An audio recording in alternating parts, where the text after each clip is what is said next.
Assalamualaikum warahmatullahi wabarakatuh.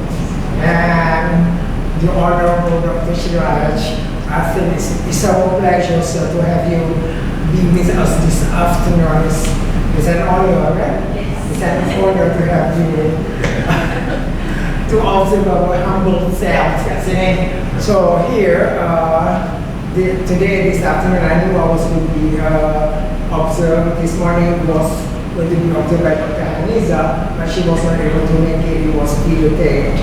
And so yes, this afternoon for this class, it's a pleasure to have Dr. Shiraj here. This is our session plan for this afternoon. And my name and title is Issues on in Consultation, Psycho-Educational Consultation. And then right here, then the learning outcomes at the end of this only 90-minute session, okay? And you will be able to recognize several issues and challenges pertaining to psychoeducational consultation. Issues and challenges. Last week we were talking about ethics, all this legal stuff.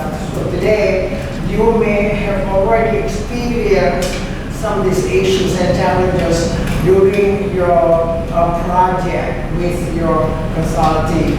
Then number two, identify several issues and challenges yang tiap-tiap satu stage. In every stage, we have 4 stages plus 1, which is pre-entry.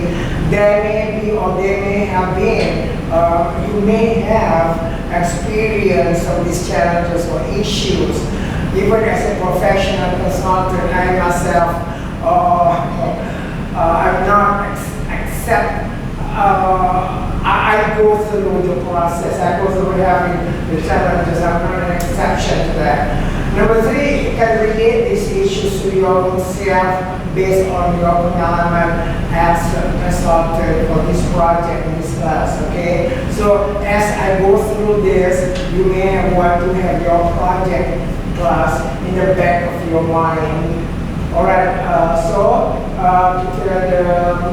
the 15 minutes for introduction. On the module 1, we will be talking on generic issues and challenges in consultation. That will be about 20 minutes. And issues and challenges in consultation stages, that will be another 20 minutes. And I'm hoping that you will be interacting with me to come up with solutions or interventions, and eventually and towards the end we'll do our summary and our recap. So that will be like 1 hour and a half, or if you want more, it's okay. Dr. Shiraj may not be attending the full presentation. Okay? Consulting satisfaction, that's very important to you. They are your customers, they are your consultants, they receive services from you, and part of our service to make sure that whatever we do, we meet their expectations, and their satisfaction is your priority. Are we together on that now? Okay, any questions on that? Then the time management between you and your consultees. In the other class a while ago, they was a reporter that they were having collaborators, I think lawyers, and then they had already agreed with a certain time, and then the other collaborators say, oh, I'm not able to make it. This is all about time, logistics, and so on. Not only there are many other problems and issues dealing with consultees. I will share that with you in detail in a few minutes. Consultees as customers, as I had said a few minutes ago, yes, they are your customers. When you treat them as your customers, their satisfaction is important to you. After all, in real life, they will be paying you. Let's say they will be paying you 10,000 ringgit today. And you must make sure that their satisfaction is something that you pay attention to. When people pay something to you, must make sure that what is their satisfaction. So you must do everything that you can to meet the requirements, the expectations, or even exceed their expectations in order for you to receive that satisfaction or to have them report to you that they are happy with you. The satisfaction index maybe on a scale of 1 to 10, they will give you at least an 8. If they give you like a 4 or 5, that means you are not functional, you are not good. Okay? Anything that strikes your mind on this? Yes. Why they say consulting as customers. There are some people said there are differences between our customers and clients. So how do we differentiate that is our customers and our consulting instead of our client? Right. That's good.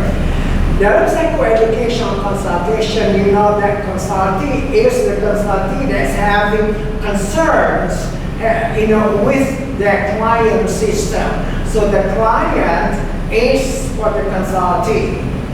And you can even use the term client for your consulting, but in this context, you make sure that they are your consulting. You use the word consulting, the name consulting, and the person who benefits from that interaction between you and your consultee will benefit.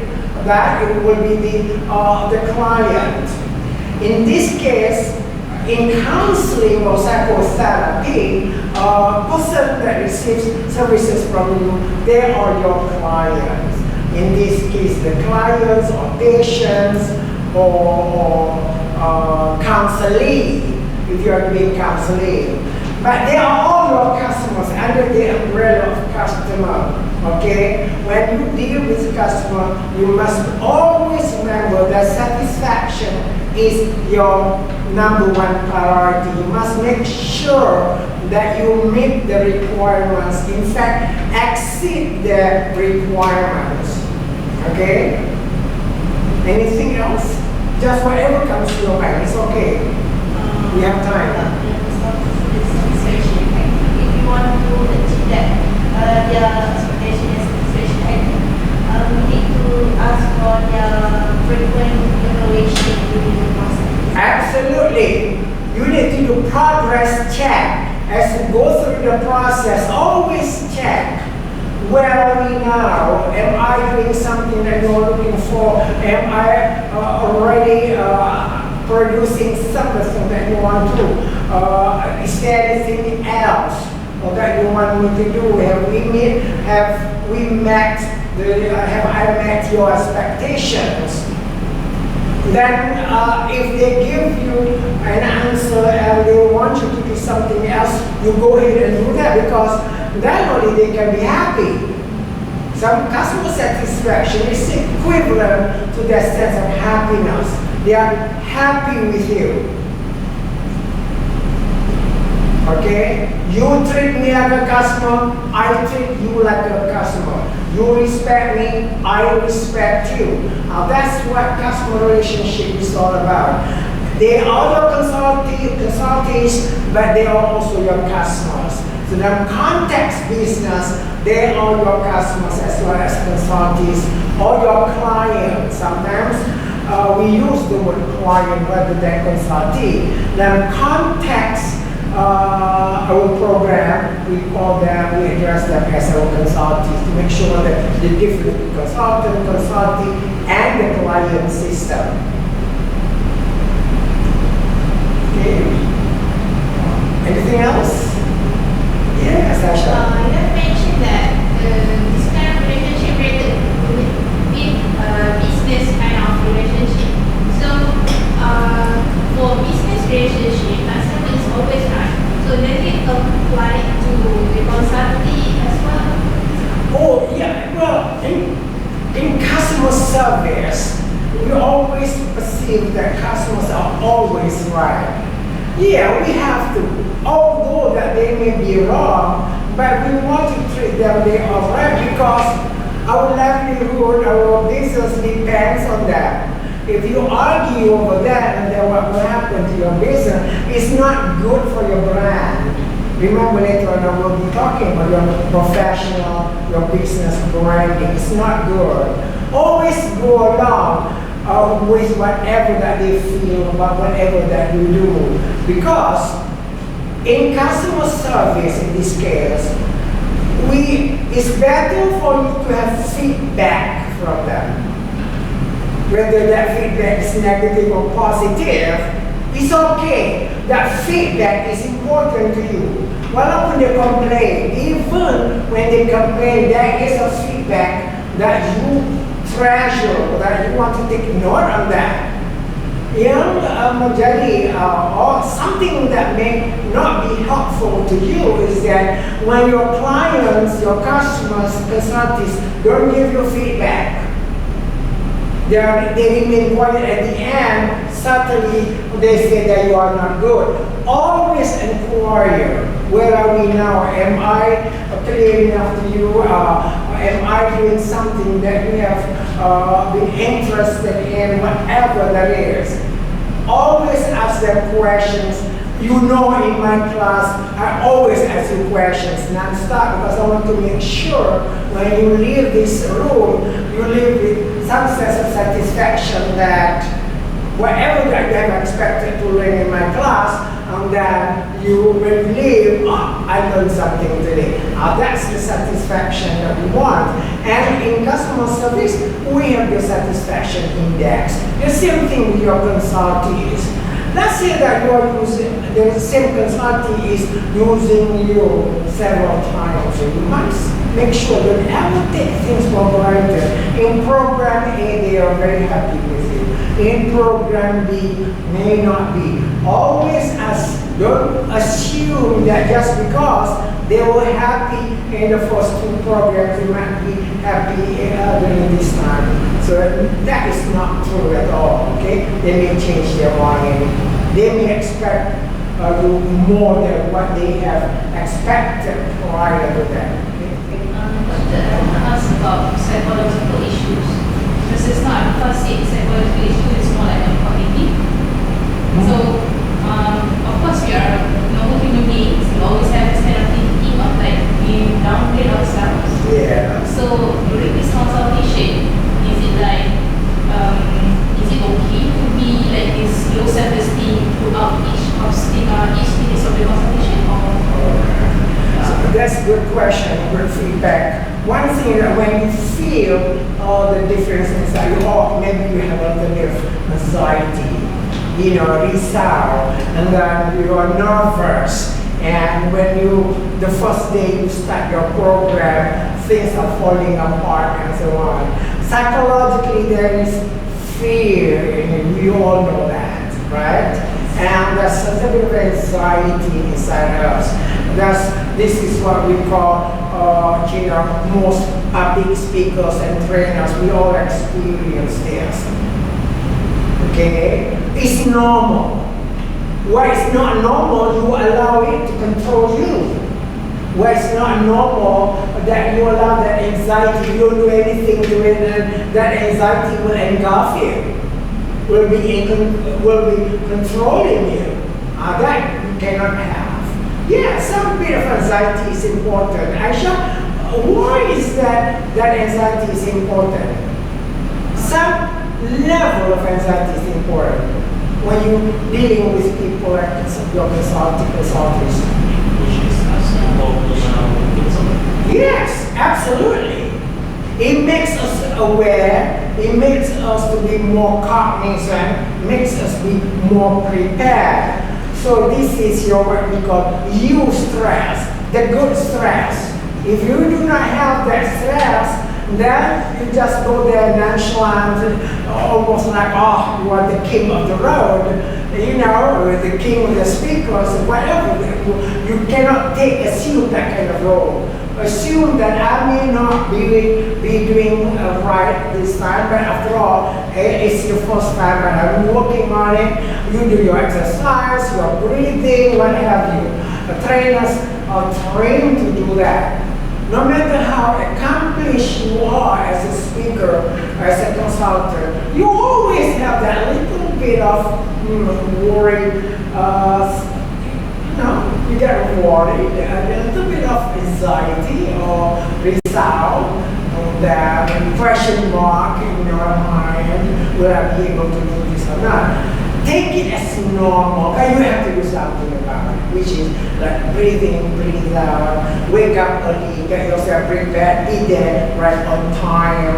You cannot just, when you are anxious and then you arrive there late, and then that will exacerbate your anxiety. All right, so let's go to the next slide. Okay, so this is the content mapping. That's something that you may want to use as well. You take a picture of that that's something you want to do. Every time that you present that a class you do this is very clear, rather than you just go in and present it. And this is a diagram that you may want to have. So there are issues and challenges in consultation. I mentioned earlier in the profile slide that we mentioned there were 3. So these are the 3 modules that we'll be dealing with. Okay? Module 1, common issues and challenges in consultation. In this case, psychoeducational consultation. Okay? And then under that module, we'll be talking about possibly lack of training.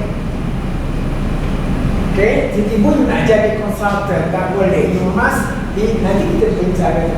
Lack of experience, when you haven't experienced enough dalam apa jua yang you consult. Let's say that you were talking about what was your mental disorder that you had presented the other day?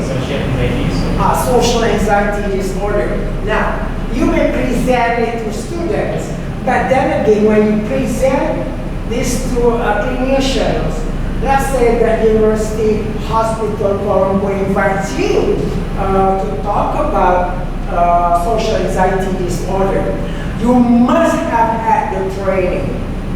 You must have had the experience in dealing with people with social anxiety or SAD. Are you together with me now? You will not be able to accept that because your anxiety level will be high, and then you will not be able to do that effectively.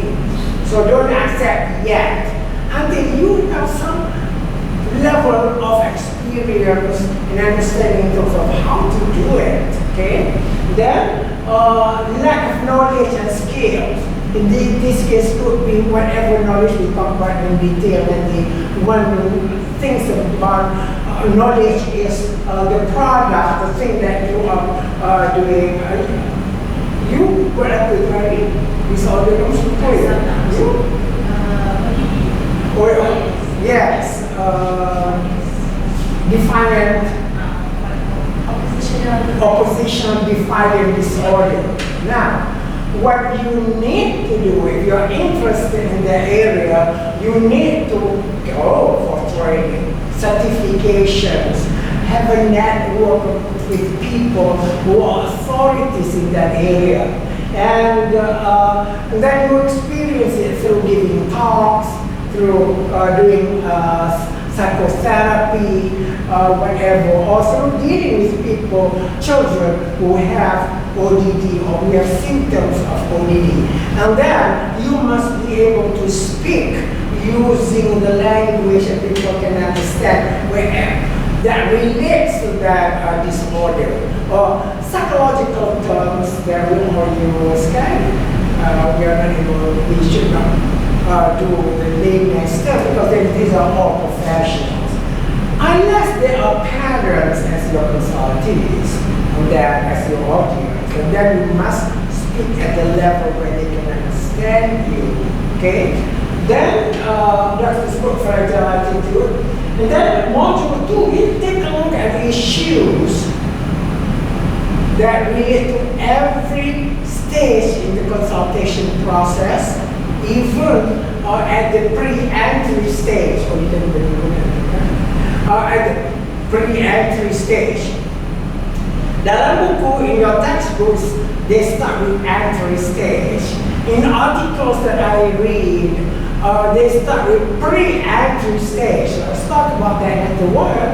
And then the entry stage, all the 4 or 5 stages that we have learned, there are issues, okay, typical of that particular stage. All right. And then module number 3, pre-entry again, entry, this is the intervention. What would you do to resolve the problems that may come up come out from the stages? I'll stop you for a couple of minutes. Here I have got enough time. You check that. Dr. Shiraj, are you okay? Yes. Oh, thank you, Dr. Shiraj. Tadi di mana sekarang? Nanti bagi saya kopi kan? Of the video bagi saya kopi. Okay. Yang tadi itu video. Okay. Okay now semua? Semua. Okay lah. Dan nanti video. Is that all of it?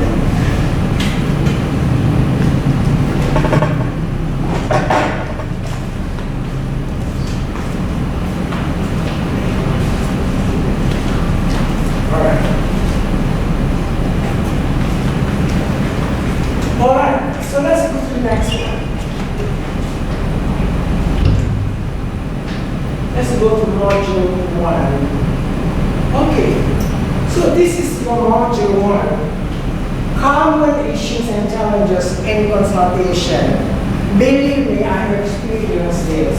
I've been a consultant for many years. So I went through this, okay? And lack of experience is number 1 thing. Okay? Apa sulit saja dalam consultation ni. If you are not having enough experience, tell your consultants know what you can do. What are your limitations, so that they don't expect you to be an expert in your subject matter. If you're talking about ODD, let them know to what extent that you can provide them help when it comes to ODD. For most probably you can say symptoms of ODD, okay? And then what do you do? Simple things. I don't like for you to start it that way. Don't tell them and say to them, oh, saya baru sangat, saya tak tahu. Give yourself opportunity, let them know. Most people, they want to help you out as well. You know, and then more likely, the person you're consulting may be someone who is something very similar in your situation. They are students or they are students of psychology or mental health. Just talk to them, let them know where that you can be best at, where your limitations are, okay? I think your consultant will appreciate that, so that they don't expect you to be answerable to all things when it comes to ODD or whatever mental disorder that you have presented to them, okay? Weak area of specialization. You specialize in something. You are doing your SME, subject matter expertise, but that's what you say. But when you are in that moment of delivering or membantu mereka, then you realize that, gosh, I'm not strong in this area yet. Yet you are already accepting the invitation to do some work for that. So work on that area of specialization. So for you to be consultant, you cannot be consultant to everything. It doesn't work that way. You may have several areas that you want to consider your areas of specialization. My area of specialization, for instance, is motivation, attitude and achievement, and some mental health area, something like helping people, counselors and psychologists to work on their understanding of using certain mental, dealing with mental disorders of sort, okay? And dealing with process. I'm quite good in that area. So I don't blink an eye when people invite me to do that because I know. But when they come and ask me, oh, Dr. Shah, would you do something like psychology in relation to Islamic principle from Islamic perspective? That's not my area. So we'll say, oh no, emphatically I will say, no, I'm sorry gang, I'm not able to do that. But then I can always refer them to somebody. Ingat, dalam kerja kita, dalam consultation, dalam relationship dengan customer, you cannot say no. When you say no, give them alternatives. When you say no, you are not capable to do something from the Islamic perspective, you are not experienced in that area, you let them know, but then you propose someone. Introduce someone. Oh, I know Aisha, she's good in that area. Oh, I know Nabila. And so, whatever that is. Introduce them. That's how we help one another. Dalam kita punya persatuan dalam associate dalam group kita ya. Alright, professional branding. You need to actually groom yourself to be consultants. Physical appearance, okay? Your color, the color that you put on, the grooming part, your pants, your dress, whatever color matching. You have to be presentable. Imagine, konsultis tak mengapa, customer tak mengapa apa cara dia nak buat pakaian dia, tetapi kamu sebagai seorang consultant, you have to project that professionalism, the professional appearance, because that's your first impression that you are creating on these people, and they will also create their first impression on you. So you want to create that first impression in terms of your organizational materials, the way you handle your presentation and so on, the way you approach the class, whatever that is. That psychological, as we have already said here, if you have psychological issues, sometimes psychological issues relate to your physical issues, you must understand that. Maybe you let your consultant know, I'm not able to make it this time because, whatever that is, because maybe there is an emergency, something like that. But the second time, third time, you cannot give them the same excuse. And then that's bad for your professional branding. They will label you as someone that doesn't stick to whatever that you say. It's not professional enough. You do not convey whatever you promise to convey in a manner that you should, and in a manner that how you handle that, how you handle the administrative work and so on. Okay? Your psychosocial, that's something to do with your social skill, your social intelligence, something having to do with the way you relate to others. People observe you. From the moment that you come back from your car and enter the hotel room or presentation, or maybe to their consultation room, they're already observing you. So you must make sure your psychosocial intelligence, like introduce yourself, shake hands, say hi. You know, they will observe you. When they observe you, they take down note on you. That's why sometimes you say, well, I think I did well in my presentation, the delivery of the product, the delivery of the information, the training, what have you, the facilitation. But yet they don't give you the level or the grade that you were looking for, the standard. Then the question was that how do you acquire more cognizant on the etiquette, the business etiquette, Let's say that you have a times 3 in your audience, and you have a times 3 as part of your training group, consulting group. If you don't address it that well, you don't support the number properly, that's only a minus to you. That's why from pre-entry you want to know who your audience will be, who the consultants will be, could be the administrator of that school. And he could or she could be a Datu or Datin Sri, you will never know. He could have a PhD holder, she or he could be a psychologist with PhD in certain area of psychology. Always address them accordingly, because this is part of your professional branding, it's part of your psychosocial intelligence. The next one is select a proper training. As I had said earlier, you must go for training. Go for certifications any way that you could possibly can. I'm planning now to take a design thinking certification. I know the subject matter, but I want to be certified. After your class somewhere in January towards that, I want to attend that class. Probably like 5 days, and then I will be certified.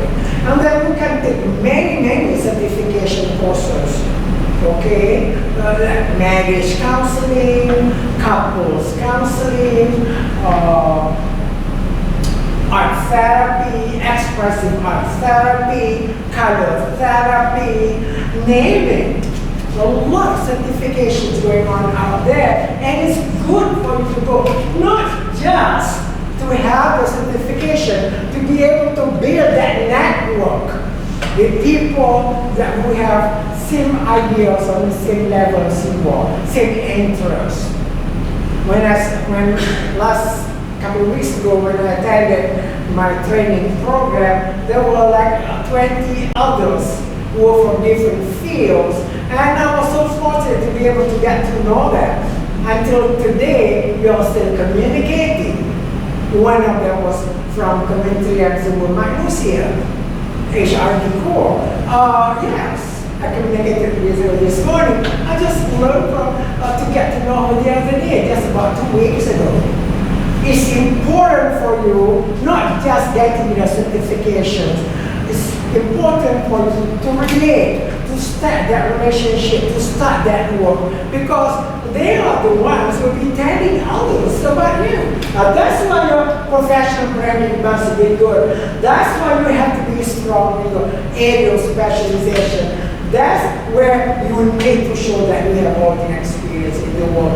Okay? And then certainly the training. And look at the unrefined skills. You have skills, but they are not refined. You use your micro-counseling skills, your communication skills, but you don't polish them. You don't refine them. You don't use them in everyday life. Let's say that your consultants are talking with you, and they are stopping at that moment, and you can certainly do paraphrasing with that. That's one skill you need to be strong at.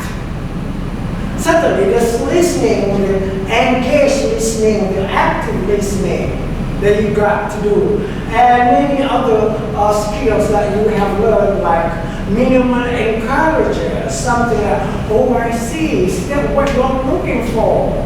You know, this short response, you engage these people, you engage your consultees, you engage your audience. In any event that you are conducting a training program for your consultants so that they can train their people. So you see, you use your micro-counseling skills among other skills. Of course, your writing skill, your verbal skill, your non-verbal skill, your attending skills, your eye contact, to your posture, and so on.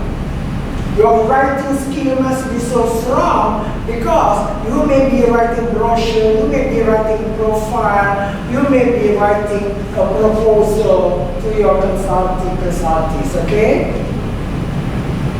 How strong are you guys on your written communication or writing, emails? I would say if you give me 1 to 10, I would rate myself as 8 to 9. Or 8 to 9.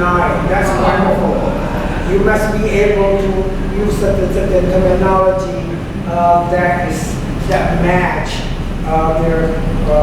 the way these people understand the open world. Okay.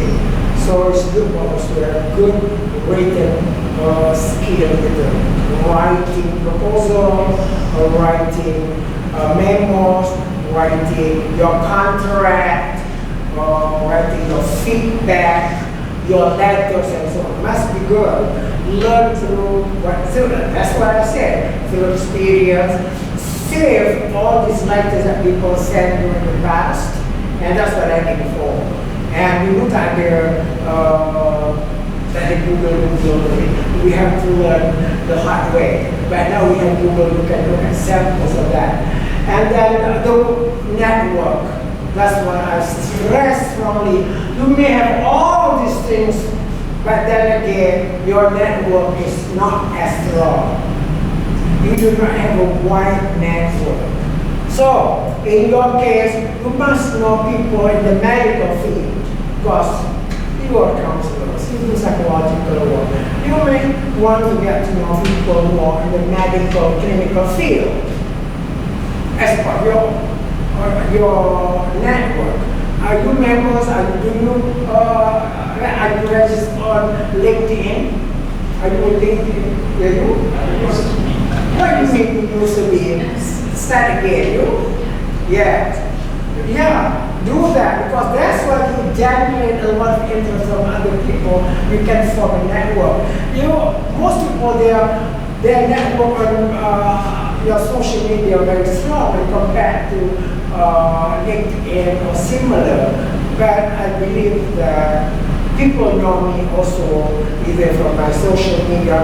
I'm not good in that area because I'm not a person that loves to go into my Facebook.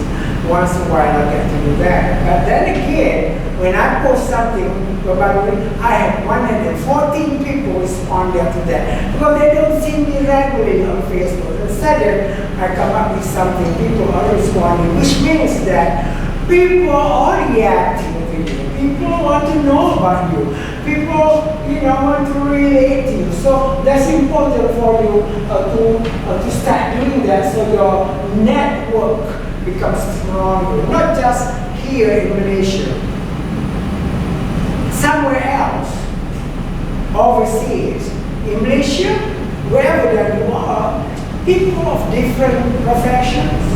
Because when they talk to you, sometimes they share certain goals, certain dreams, certain things, even certain hobbies. I have one friend that I told you that their hobbies is that keeping owls around or miniature stuff. But as long as I've known her from when I was living in America until today, that's many years already. So you see, she put me into this group of owl lovers. Okay? And you must know something about relationship. But then again, you let them know in your time what your limits are, to what area, to what level can you help him. But you can always help them by the psycho-educational. We have resources that we should provide them. Either contact numbers or books or articles. These are the resources. Good. I'm glad that you refer them to a specific individual, to a specific institution where they can better help. And so on. Again, never disappoint your clients. In this case, your consultee. Always try to do something, even if you cannot help them at that moment. Tell them, give me another day or so. So let me find something for you. Let me do some research for you. Remember, your consulting may not have the time. They may not know how to get the info. So you can This is what you do to provide them the services, although they don't pay you at this moment. But then again, the investment on your networking, that's an investment. Remember, never say no to them. Let me see what I can do to help you out. May I refer you to someone else who is an expert in this area. And then, don't just close them that way, and then later on, you may be asking them, how was it? Did you find Jeremy helpful to you? You see, that's the satisfaction that we want to get from our customers. In this case, our prospective customers. Remember, your satisfied consultee will tell other people about you. They always ask. 2 months ago, I received from my friend from Patternas. He said, Dr. Shea, are you still doing motivation work? Because I have friends at companies that want to motivate you. You see, that was like many years ago. They still remember me. Okay? I do? Let's say. Dr. Brady, aside from networking, what can we do to brand ourselves? To brand yourself? Actually, that we are the new in the consultation area, so how we want to introduce ourselves to the community? Okay. So that's a good question to ask, because then you will be able to get somebody to coach you, then your coach will help you. Or maybe you get yourself a mentor, someone that you can trust, someone who can laugh with you, who can really be mad with you at times. Mentor. Coach is someone who can help to uncover the potentials that you have within you. You never knew that you had it until you have a coach. That coach will tell you, I can see what you can do. These are the potential that I have seen out of my conversation with you. That's why a coach will engage you on using conversations, lots of questions. And then in the process, you will reveal what you can do, your strengths. That's what coaches do. They don't help you to resolve your problems. No, coaches don't do that. Counselors do. Coaches, you sit down with them, they will look at your potential, where your potential is, where are your strengths, what are some of the things that you can do so passionately, all through conversations. Mentor is someone who can help you develop from where you are for the rest of your life.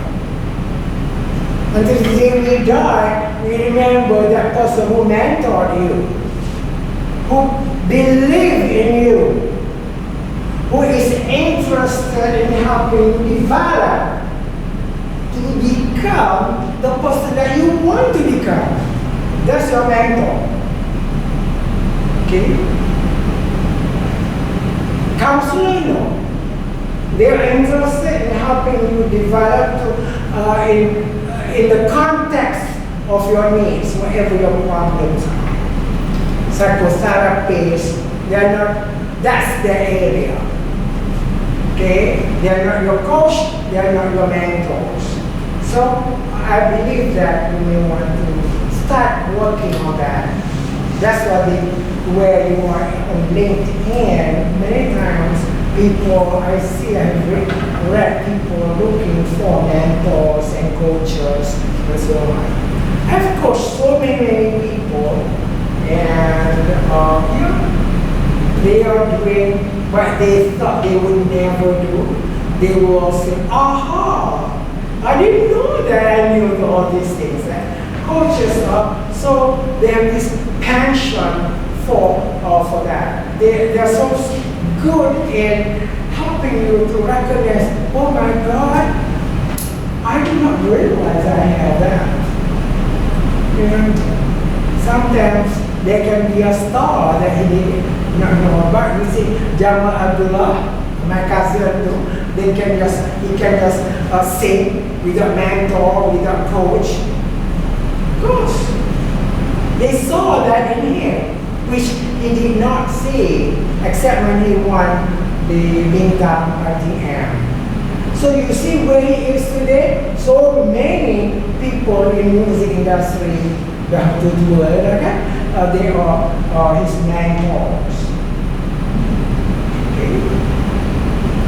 Okay, I want to give you an example of how you do your network.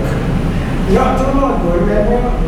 I think at that time I was the week that I went online because I went to Kuching, Sarawak, and I booked something at Unimas.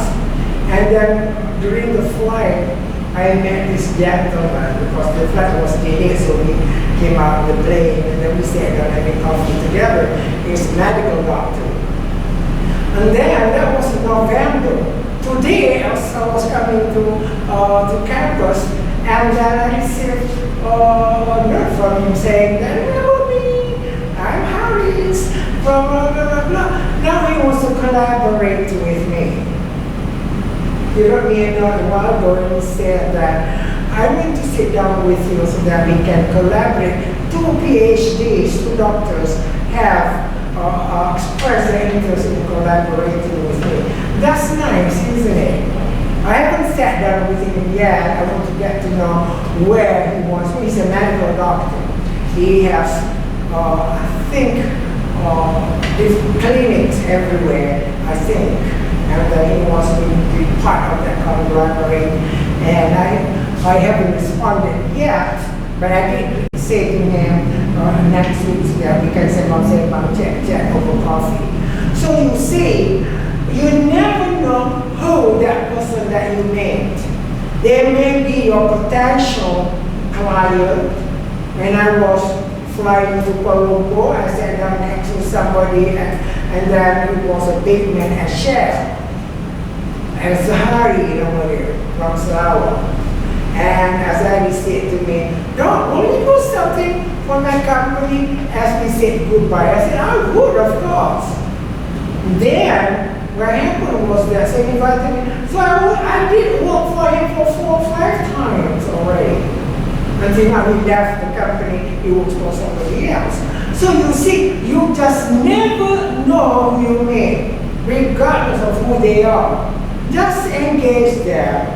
And once the chemistry strikes, they will be part of networking.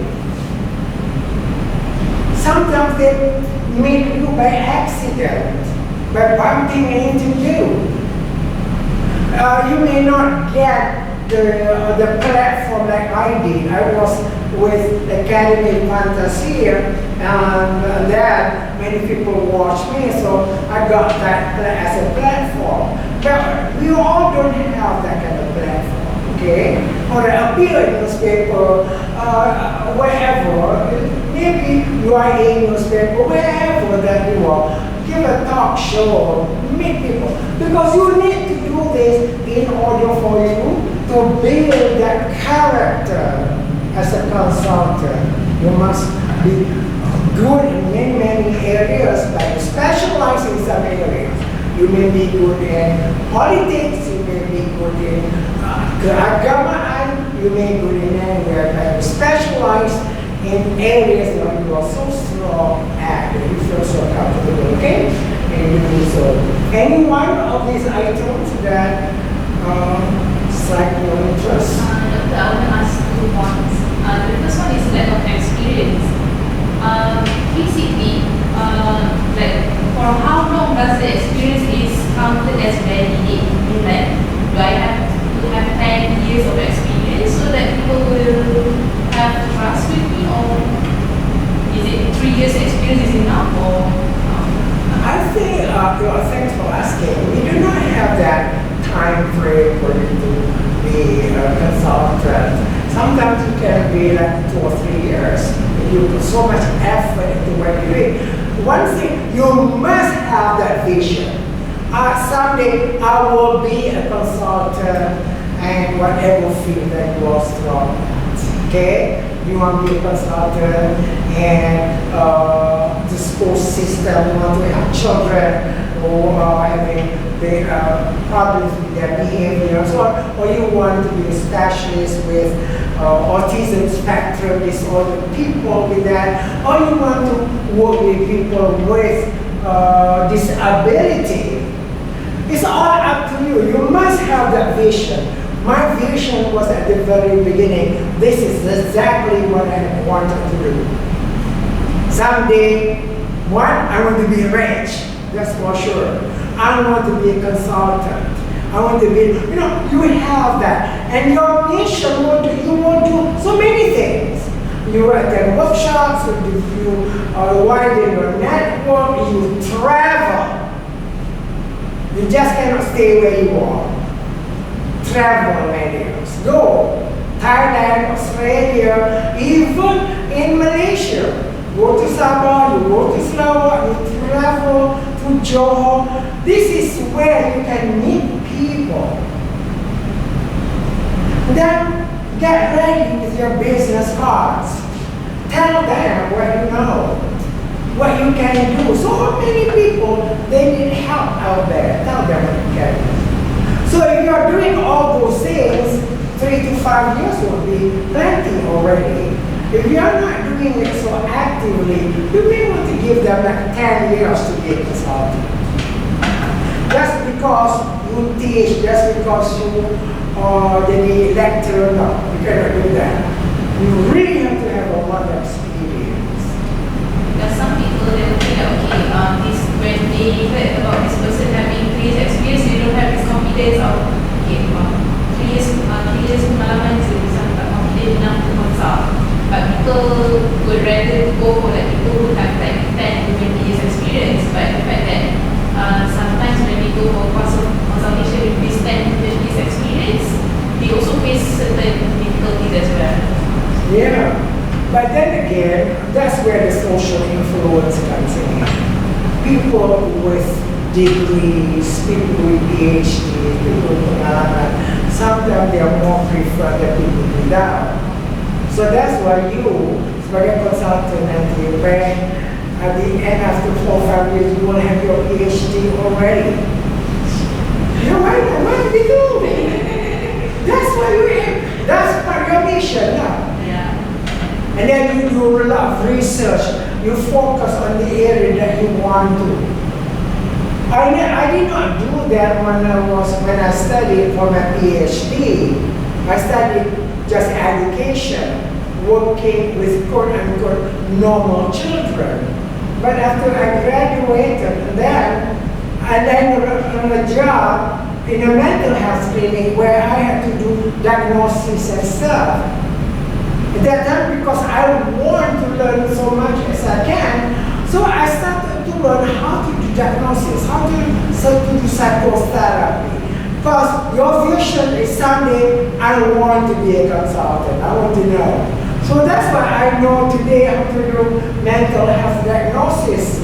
I know DSM-5TR, that one that we use, kind of thing. Because it started. You must be strong with your mission. You must be clear with your mission in order for you to be a consultant. Okay? I think you all can. Just like Asia, everybody can fly. But everybody can be a consultant. Good ones. I know people who claim to be consultant, but gosh, they need to go back to school. Many of them. And they consider themselves consultants. Once you don't do your job well, they don't want to take you, and then you break the trust, and they say, no, it's too, now I need to do something like that, okay? With Petronas, I'm also a consultant there. Sometimes I do mental health. Sometimes I do like leadership building consultant, team building, group dynamics. We build trust. I have worked with them now since 1992 already. Sebelum LCC dibuka, I was already with them. So years of building until today. I started with Malaysia Airlines. That's where I got all the experience working with them and getting to know them. Okay? Anything else? Yes? You mentioned before that we don't know who are going to be our potential client and consulting. So the thing is we have to engage with everyone, whoever we meet. So do you have any tips that how we are going to approach others? I mean, like I tend to think so much that what I have to say when I approach one, and what if what I'm going to ask is not their preference or like that. In this case, Aisha, and all of you, just try and error. Sometimes you have what we call intuition. You know, something like you have that another ear inside you that tells you. If you don't, then you wish you had not. You wish I wish I had talked to that person a while ago. I'm one person, I'm assertive. And if I were to approach, I would approach. But I have something inside me, my intuition, telling me whether that's a good person or not. But sometimes, how would I know? All I need to do is just say hi. Assalamualaikum. How are you? Okay, then where are you going? Macam Dr. Haris tu, I tanya dia, where are you going? Oh, I'm going to Kuching. Oh, I'm going there as well. Then when we had to come out from the plane because something wrong with the plane, and then so we went to have coffee together. So you see, 2 months later he called me up and say, hey, can we be partners? Can we be collaborators? So you see, you never know who you meet. All you need to do is just initiate simple conversation. No sabah, ini masalah always, whatever it is. Exchange pleasantly, like Assalamualaikum, good morning, where do you come home? You can bercuti. Always say something nice and positive. Kalau dia orang nampak, say you sit down with them and say, how are you? When you baca buku emotional intelligence, that's how it started. The author saw some lady on the bus was feeling down, and then he approached that lady or something like that. He sat next to the lady, and then he discovered what we call today the emotional intelligence. The emotional intelligence means you can sense the emotion of that individual at that moment. And you know where your emotion lies. Are you happy? Kalau you are not happy, you are not, don't approach. You must know. You regulate your own emotions. You tell yourself whether you are happy, then you can approach. But you can also detect by judging from the behavior, non-verbal and so on, where the emotion is. In November, I conducted 2 courses. One was that the first week of November. Of all the people, there are 25 of them. One of them, whose mother was very ill, he had to cut the program 5 days into like 2 days and a half, 3 days. On the 3rd day, he had to fly back to Sabah. And I think I'm naturally emotionally intelligent, so I already know. How's your mom? And then a couple of days later, he told me my mom passed away. So kita pun kita rasa bersimpati dengan dia, kan? And until today, we become friends. We always change articles that we read. And then he said to me, when you come to Sabah, please contact me. I would love to meet up with you again. So you see, there's an opportunity there. And not too long ago, happened in November or October, I attended a tea party where professionals like us were invited. I met this lady named Maya. Maya is the head of Leadership Institute of Sarawak. I did not know her. And then dalam conversation she introduced herself me, and I heard her. And the other day, about a week ago, we had a dinner together at one of the malls in Kuala Lumpur, the Putra Mall, and fantastic. Now what she wants me to do, to start a program that language, at Leadership Institute of Sarawak. So you see, just a matter to say, hi, how are you? So magical. Are you together with me now? Yes. Jangan sombong. Wah, tak ada orang sombong. Betul. They will always remember you for approaching them at that moment. When I asked Maya, what were the things that you were so attracted to me? I want to know. I like your vibrance. You were so exuberant during that time and so on. So you see, something nice for people to say about you.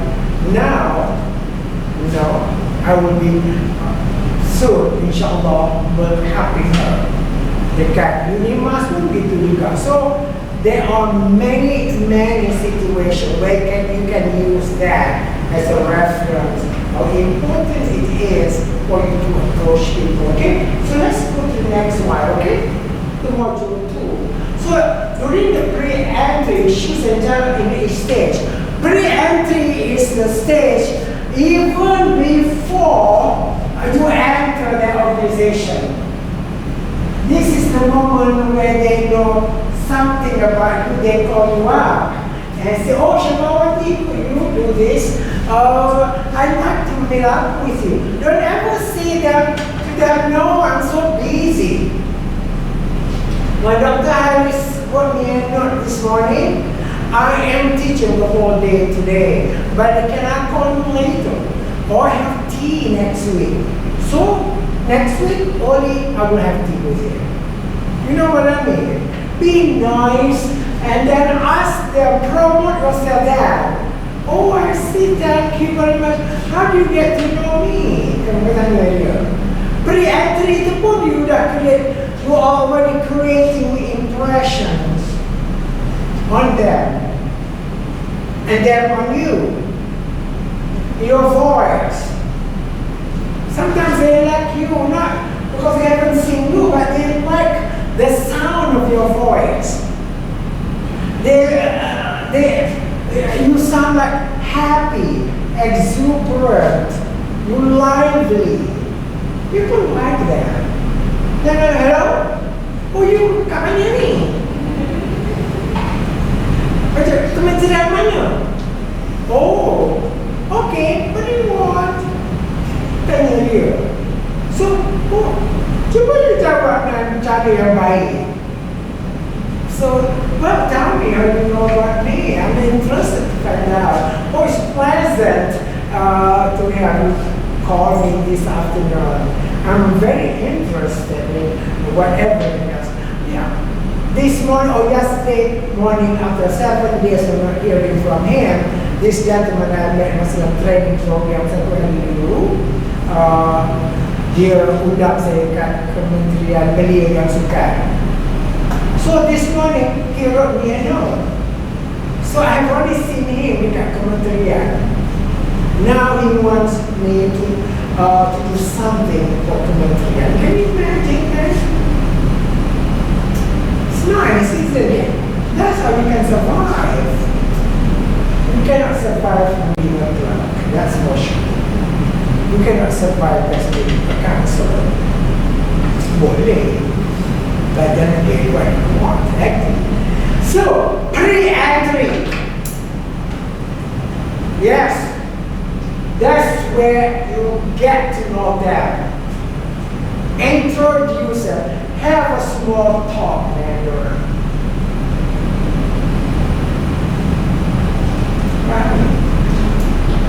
Now, entry. Apa kita punya issues kita? Fear lah. anxiety. At the moment that you want to get into seeing them, you already have certain anxiety inside you. Will they like me? Will am I doing betul to make up a quill and stuff like that? Yeah. Anxiety, fear. It is good to have, but not too big of a fear. So dress yourself well, as I say, grooming. And then during the diagnosis stage, it's all about insufficient information about consultants' needs. You don't know what their needs are.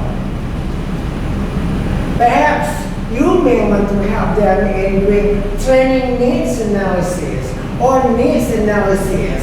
Something. Let's say that the school is inviting you to conduct a workshop for students with some problems, behavioral problems like smoking and stuff. You just cannot say, yes, I will do that. When you reach the diagnosis stage, you are already, ma'am, Dr. So-so, would you like for me to do the needs analysis? Would you like for me to do some survey? Where exactly, how many there are people that are having these problems in your school? You are doing something, of course they will pay you. But at least you do something that we call needs analysis. And that's something that you can present to them later on. Thank you, Dr. Shirash. Come again.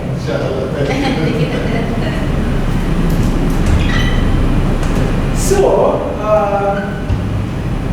do needs analysis. If your consultant is just having a client just tu tak payah needs analysis banyak sangat, but you still ask him or her, what area that I can be of help to you? Where do you find most critical? Where you have difficulty in dealing with your client? Now that's also needs analysis. You identify needs there and then you come up with something for them. You see how nice it is for you to do that for your consulting? And you have data to support it. Otherwise, it's all qualitative, nothing quantitative. You must have that quantitative data. So that's the reality. Unless your consultant says, I have only a couple of days, it's okay, that's all right. Let's say that they want to engage you more and more. It's important for you to do that training needs analysis or consultation needs analysis. Then you do not go in blind. You should, memutar-mutar sahaja. But you do have some documentation. Who among the boys yang siapa dia dan bagaimana dia punya demographic. You have something like that. You actually help your consulting with this quantitative data that help to educate them. That's how you establish trust in orang. It's one I really rapport with them. Oh, absolutely. Dalam entry stage tu, you are already doing rapport, but more rapport will be during diagnosis stage where you can do something for them. Ingat, satisfaction dia. Ingat expectations dia. You want to reach up to the level of their expectations or exceed their expectations and to give satisfaction. Okay? And then you also have issues, challenges with implementation. Could be insufficient knowledge and skill during implementation. That could be your issue or your issues or challenges. Because you get stuck, right? That's when you get to have knowledge in something. Let them know what your areas are, what are you good at. Let's say that you are dealing with autism spectrum disorder or personality disorder of some kind. Let them know ahead of time during the entry stage where you are good at, what you can do. So don't allow them come up with the idea that you can do everything. Tak boleh. That's why you have to know your scope of work. How much would they want me to do? How long? Where is, whatever that is. How many clients that you need to cover? And so on. So I'm all up to you. And then, this is where your knowledge has become. Ramai consultants yang kena halau daripada tempat bekerja itu. Yes, ada. Saya tahu kes-kes di mana consultants mengaku dia boleh buat, tiba-tiba dia tak tahu. Kerana dia berhentikan. Yes, sekejap itu. Some companies, they don't waste time with novice consultants. Okay, you must understand that. Dengan better industry, you can go in dengan seorang, saya kata, partner with somebody. Orang tu jadi kamu punya anchor person, or you schedule dengan dia. Okay? Alright, this engagement. Challenge apa yang membuatkan problem tu? Kamu disengage dan cepat sangat. You want to do follow-up? What else can I do? This is something I can do to help you out. Later on, maybe I can come back to do a follow-up. That's when you do your entry stage. When you get there, you develop your scope, what you can do, what you cannot do. You can say that inclusive follow-up. Even if they don't want that follow-up because of the budget constraints, you may tell them, it's okay, I'll come back to you and do follow-up. Most people, when they are disengaged, they disengage, they say goodbye. No goodbye. Just tell them, yes, please feel free to call me. Please feel free to text me, WhatsApp me, write me a message, apa saja. Let me know how else can I help you. Let me know of any other areas that you need my help. So, yeah.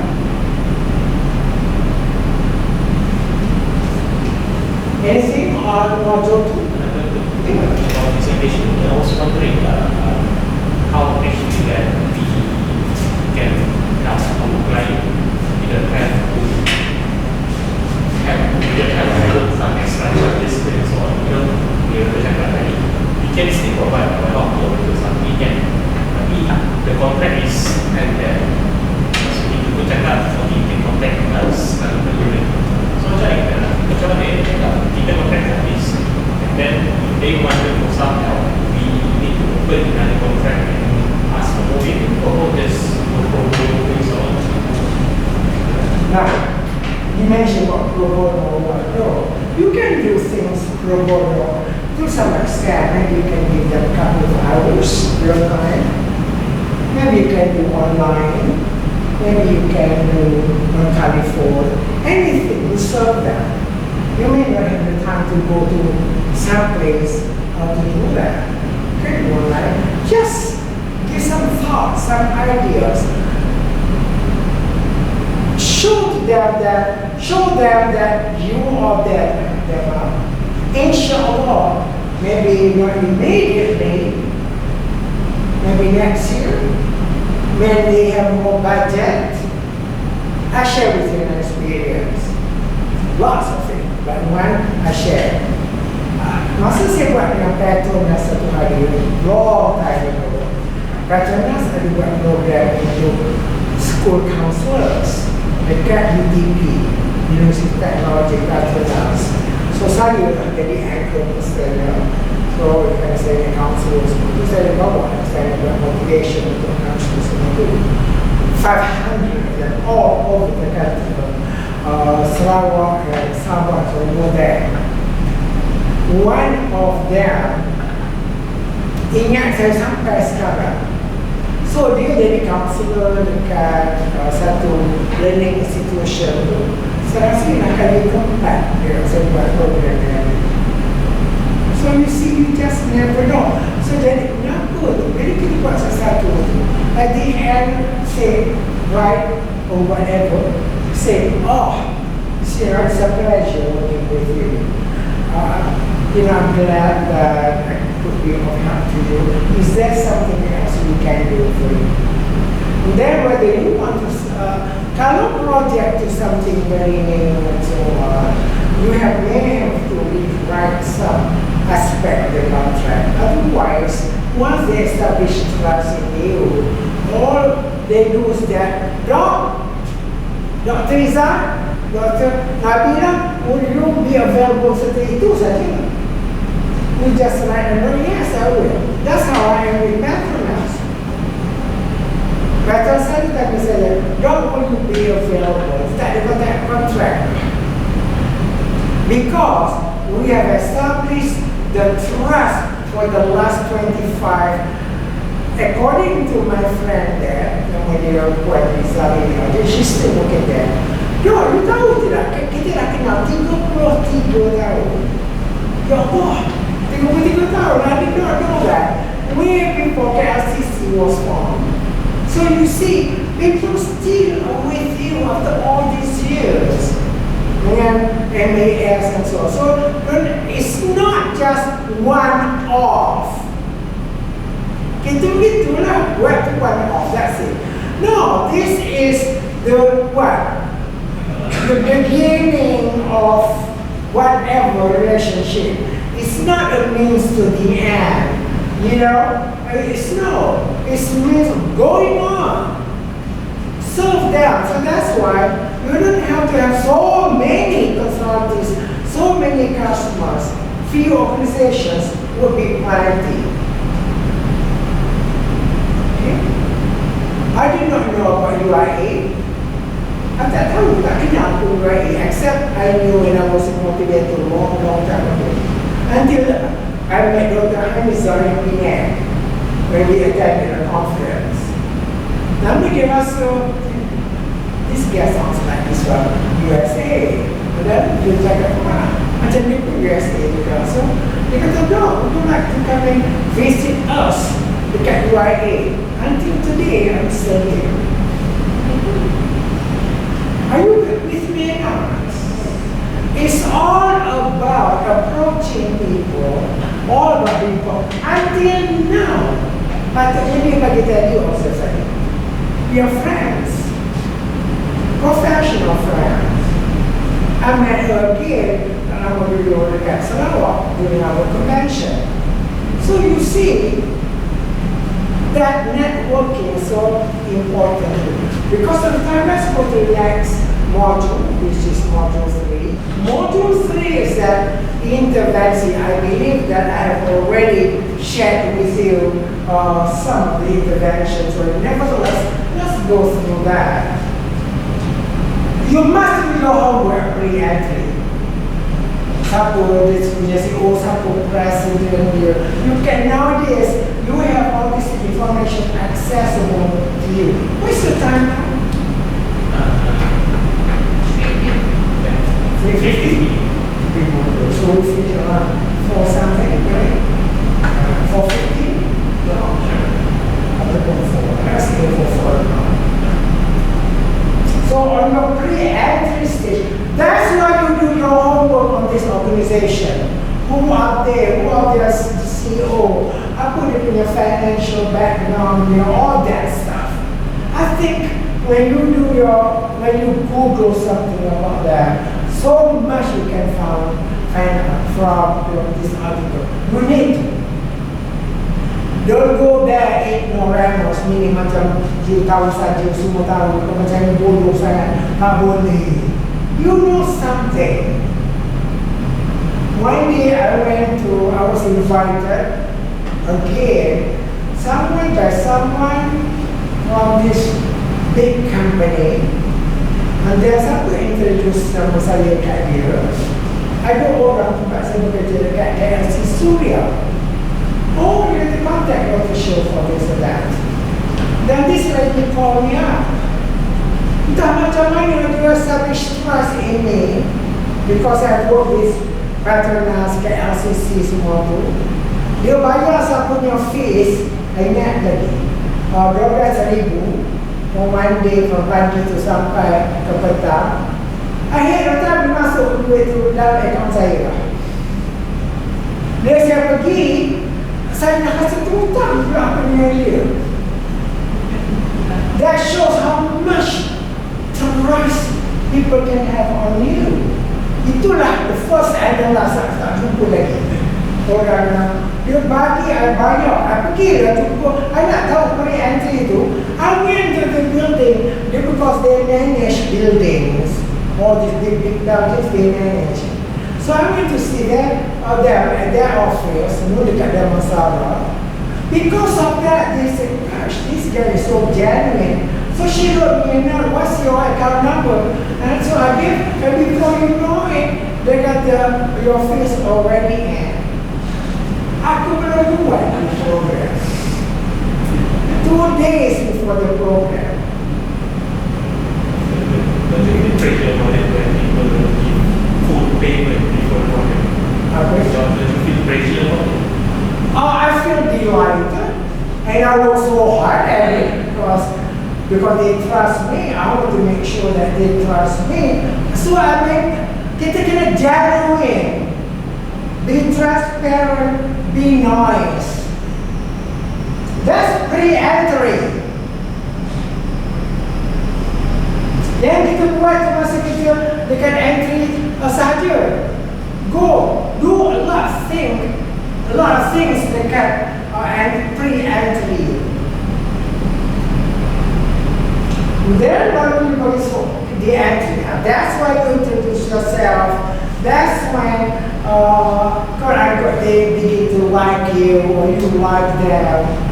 Ada juga tempat yang saya pergi entry station, dah buat entry semua tu, tapi saya tak dapat program the window tak lain and so on. Tapi saya dah pergi entry at big insurance brokerage. Okay? So di sini baru saya nak manage, saya tak ada tu, saya nak kan orang negara, aku kan merisau itu. When I used to meet them in the entry station, changes your mind about that. And then you will know where the parking is, what kind of building there, what kind of all the other macam mana dia pakai uniform dia. Macam saya kerja MAS, saya bukan saya pernah kenal MAS. Yang saya kenal saya steward saja lah. So ada accident. Orang tu datang belajar dengan saya satu kali saya buat public program. Doc, would you like to work with MAS? I said, of course I would like to. And then when they bawa habis tu, dia pun tahu nak bekerja dengan dia. So you see, when you enter, when you do your entry station, when you get into it, so a lot of impressions been built. They're on you, you on them, but more they're on you. That's why you have to be very careful in terms of your dressing, in terms of time management, to make sure that you are there ahead of time and so on. Then diagnosis stage, this is where you do your needs analysis. This is a big company. What do they want? What are the problems? I've done this with KLCC some time ago. Yes, I made what we call a climate survey. It's important for us to know that when we do the program, we can customize the program to suit their needs, to suit their requirements. And they will be happy. Because we know exactly what to do with that. Because it's all quantitative. We have data to support whatever that we do.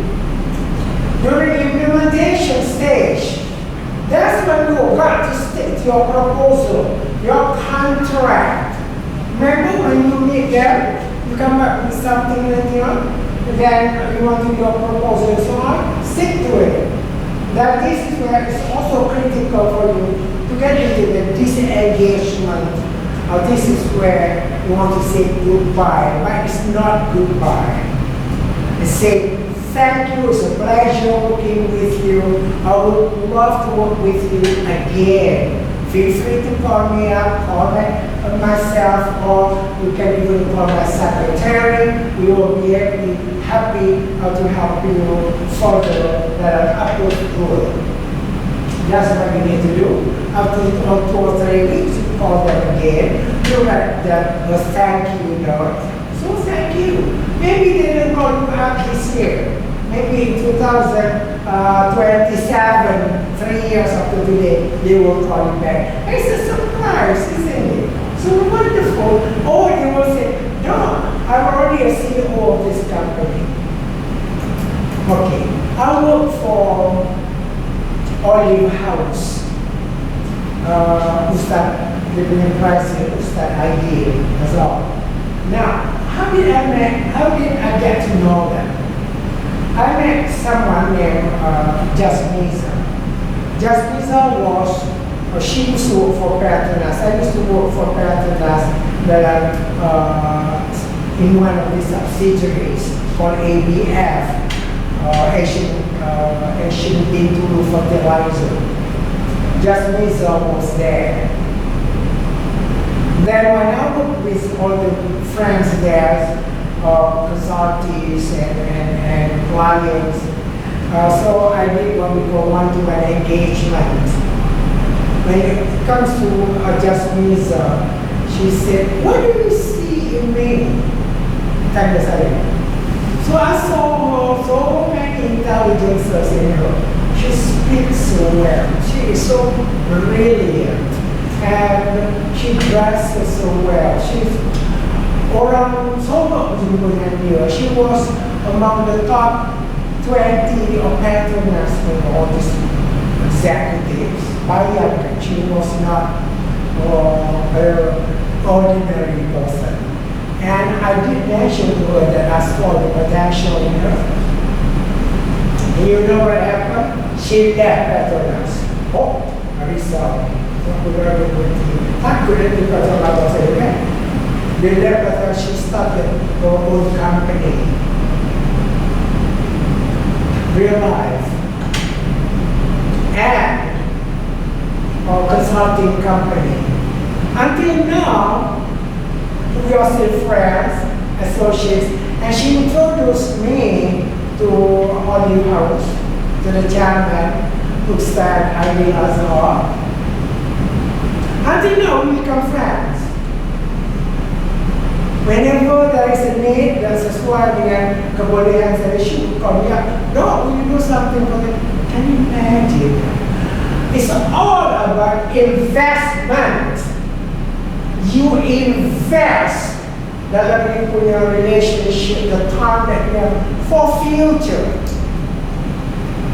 Invest. Bukan about invest memberikan duit RM1. Invest in that relationship. Say hi, how are you? How's your mom? How's your dad? How's your family? I saw you the other day, you were there. So happy to see you kind of thing. That's an investment. Relationship with your clients, your consultants is part of your investment in the future. Don't take it very simply, easily. They are important to you. It's all you and so on. And what about you? Something you learned today? Well, today I learned about the engagement, the importance of engagement, where even there's a simple training like you said just now is a good thing for others. Pengalaman saya dulu, saya memang sangat kejam. Even if I have to attend like 3 days workshop and someone sit beside me, I